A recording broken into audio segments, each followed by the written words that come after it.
100 साल की सास।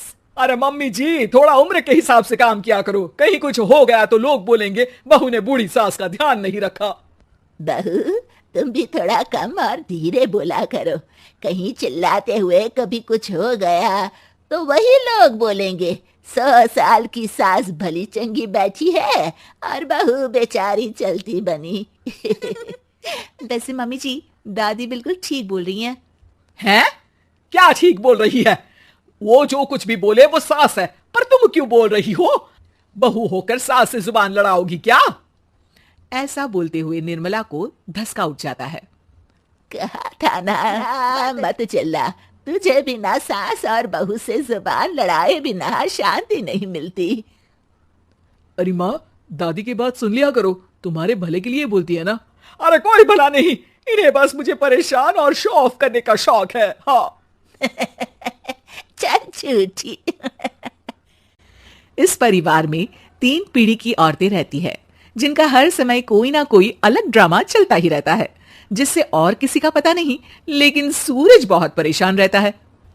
माँ, पियाली और दादी, आप तीनों के पास एक दूसरे को सास बहू वाले ताने देने के अलावा कुछ काम हो या नहीं, पर मेरे पास जरूर है। इसीलिए पियाली जरा लंच ले आओ, मुझे ऑफिस भी जाना होता है।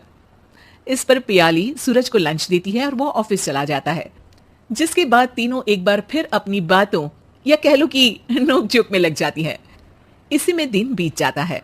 रात को दोस्त भी खाने पर आते हैं। पियाली, मेरे कुछ दोस्त आए हैं। सॉरी, अचानक प्लान बना तो बता नहीं पाया। तुम जल्दी से डिनर बना दो ना।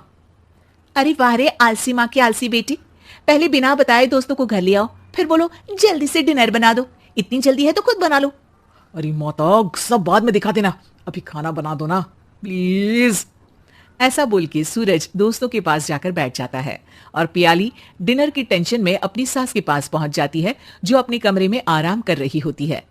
मम्मी, सूरज अचानक दोस्तों को घर ले आए हैं, क्या करूं अब? कुछ ऐसा बताओ ना जो जल्दी बन जाए और सर्व करते हुए भी अच्छा लगे। अरे रेस्टोरेंट से मंगा ले, दोबारा परेशान मत करना, सोने दे मुझे। इतने में दादी सास भी वहां आ जाती है। वाह, आलसी का आइडिया भी उसी की तरह बेकार है। कोरोना में बाहर से खाना बहू, तुम सो ही जाओ, वही काम अच्छे से कर सकती हो। चल पियाली, मैं बताती हूँ क्या करना है। इस पर दादी सास पियाली के साथ मिलकर सारे मेहमानों के लिए खाना बनाती है, जिससे उन्हें ज्यादा मेहनत भी नहीं करनी पड़ती और सबका पेट भी भर जाता है। दादी के इस आइडिया से पियाली और सूरज बहुत इम्प्रेस हो जाते हैं।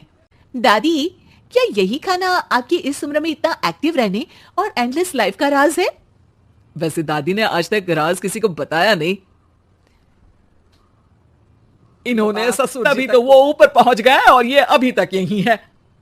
तेरी सास मेरे ऊपर पहुंचने का ही इंतजार कर रही है, पर इस आलसी का ये सपना पूरा नहीं होने वाला।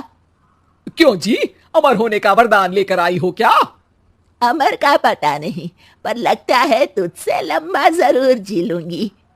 इससे पहले कि दोनों सास बहू में कोई बहस शुरू होती, पियाली बीच में ठीक है, आप दोनों लड़ क्यों रही हैं? हम तो चाहते हैं कि आप दोनों हमारे साथ हमेशा रहें।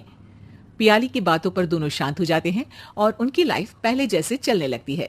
जहां दादी सुबह जल्दी उठकर कुछ न कुछ काम करते हुए पूरा दिन बिताती है, तो वहीं निर्मला और पियाली लेट उठने से लेकर धीरे धीरे आलस में काम करना और जब मर्जी सो जाने से अपना दिन बिताती हैं। एक दिन निर्मला की सहेली उनके घर आती है। अरे क्यों रे निर्मला, कैसे चल रही है जिंदगी? सब बढ़िया, बस ये बुढ़िया ऊपर होगा। अरे ऐसे क्यों बोलती हो? तुम्हें तो उनसे सीखना चाहिए, वो बहुत फुर्तीली हैं। मैं उन्हें रोज मॉर्निंग वॉक करते हुए देखती हूँ, और वहीं तुम और तुम्हारी बहू हैं, जिन्होंने शायद सुबह का सूरज आज तक देखा ही नहीं होगा। सहेली की बात सुनते ही निर्मला भड़क कर चिल्लाते हुए पियाली और अपनी सास को वहां बुलाती है, जिनके साथ सूरज भी वहां आ जाता है और ये सब देख सहेली वहां से चली जाती है। अरे सासू माँ, आपको हमसे क्या दिक्कत है? अब तो मेरी सहेलियां भी आपकी वजह से मुझे ताने देने लगी हैं। मम्मी जी, कुछ तो लोग कहेंगे, लोगों का काम है कहना, आप इग्नोर करो ना। अच्छा, वैसे महारानी तुम्हें भी वही सब बोल रही थी? है? मैंने क्या किया? अरे किलस क्यों रही हो? अब तो समझो और अपना लाइफस्टाइल सुधारो। ओ मोरी मैया, अब हमारा लाइफस्टाइल भी खराब हो गया क्या? आपका तो हाई फाई है ना, बस उतना ही ठीक है। तुम लोग हमेशा पूछते हो ना कि मेरी इस उम्र और अभी भी इतना राज क्या है, तो वो ये लाइफ स्टाइल ही है जिसे हाई फाई नहीं पर सिंपल कहते हैं। दादी, अब कहना क्या चाहती हो? यही कि मैंने अपनी जिंदगी में बहुत किताबें पढ़ी हैं, जिनमें एक किताब से मुझे ये समझ में आया कि हम कितने गलत तरीके से जिंदगी जीते हैं। उसी के बाद मैंने एक अच्छे जीवन के लिए इकिगाई रूल अपनाया, जिसका मकसद तो सिर्फ अच्छा जीवन जीना था। इतना लंबा कैसे जी गई, अचंभा होता है। ओह, तो मतलब आप मुझे परेशान नहीं करती थी?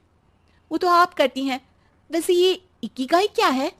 थोड़ी रिसर्च खुद भी कर लो आलसियों, सब मैं ही बता दूं क्या? I'll never slow up, no I don't take shit, I got no love